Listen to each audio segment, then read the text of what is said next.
Bismillahirrahmanirrahim. Assalamualaikum warahmatullahi wabarakatuh.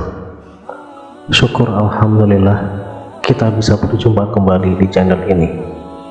Shalawat dan salam semoga selalu tercurahkan kepada junjungan kita Nabi besar Muhammad Shallallahu Alaihi Wasallam.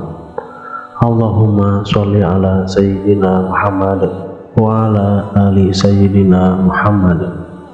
Harapan dan doa saya untuk saudaraku semua yang sedang menonton video ini, semoga saudaraku semua selalu diberikan kesehatan oleh Allah, dimudahkan segala urusannya, dilapangkan rezekinya, dan diampuni segala dosanya. Amin ya rabbal alamin. Sahabat beriman yang dirahmati Allah, berdasarkan dalil-dalil yang ada di Al-Quran dan As-Sunnah, dosa secara umum terbagi menjadi dua, yaitu dosa besar dan dosa kecil. Sebagaimana firman Allah SWT, jika kamu menjauhi dosa-dosa besar di antara dosa-dosa besar yang dilarang kamu mengerjakannya, niscaya kami hapus kesalahan-kesalahanmu atau dosa-dosamu yang kecil, dan kami masukkan kamu ke tempat yang mulia atau surga. Quran Surat An-Nisa ayat 31.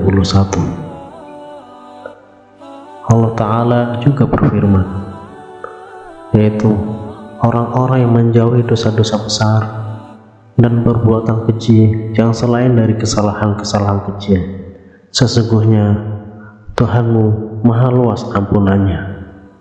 Quran Surat An-Najm ayat 32. Di antara kaidah untuk membedakan antara dosa besar dan dosa kecil di antaranya, yaitu yang pertama, dosa besar adalah yang disebutkan sebagai dosa besar oleh Allah dan Rasulnya.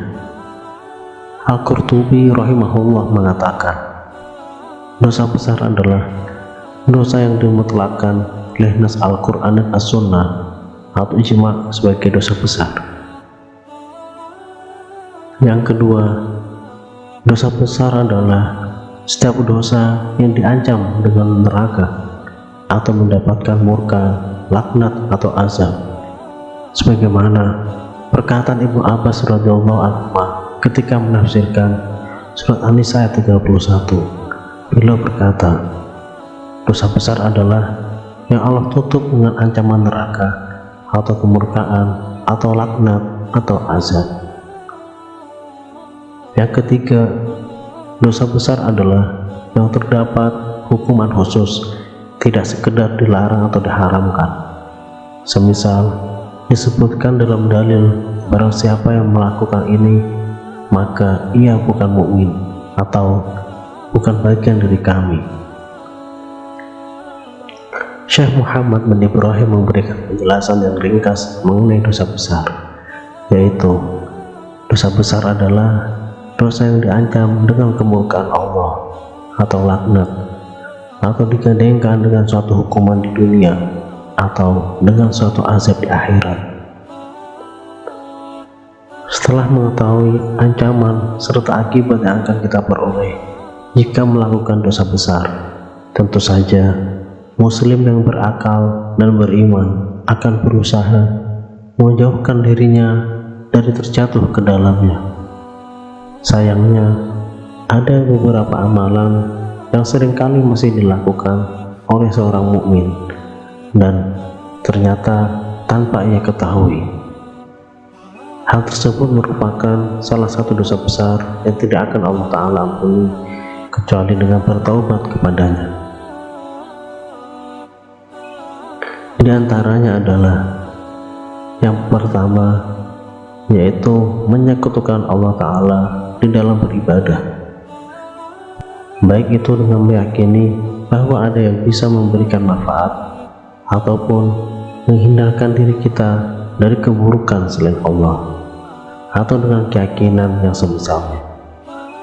Padahal Allah Ta'ala berfirman, sesungguhnya Allah tidak akan mengampuni dosa syirik, dan Dia mengampuni segala dosa yang selain dari syirik itu bagi siapa yang dikehendakinya.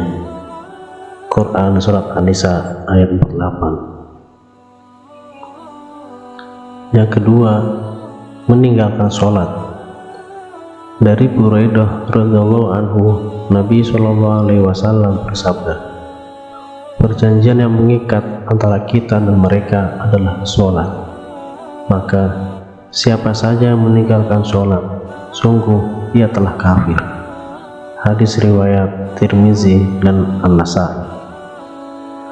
Seorang tabi'in bernama Abdullah bin Syakik rahimahullah berkata, para sahabat Muhammad SAW tidak memandang kufur karena meninggalkan amal kecuali sholat.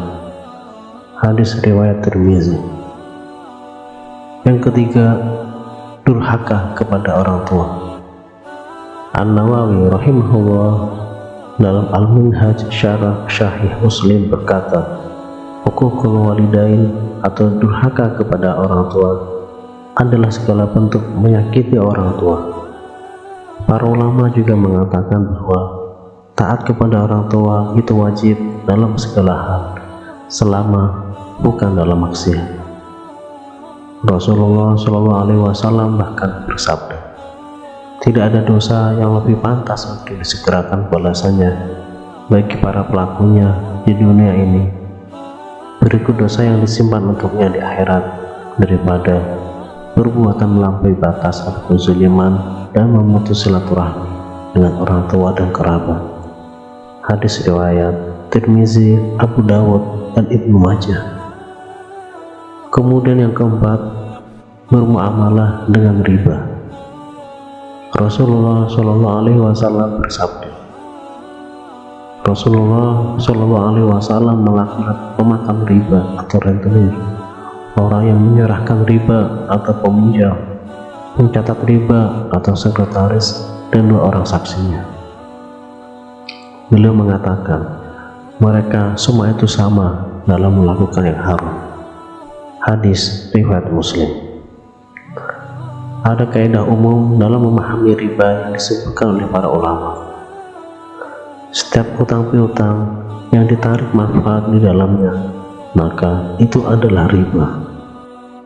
Semoga Allah Ta'ala melindungi diri kita dari terjerumus ke dalam perbuatan dosa besar, baik yang kita sadari maupun tidak kita sadari, serta menjadikan diri kita salah satu hambanya yang selalu takut akan pedihnya azab Allah Ta'ala.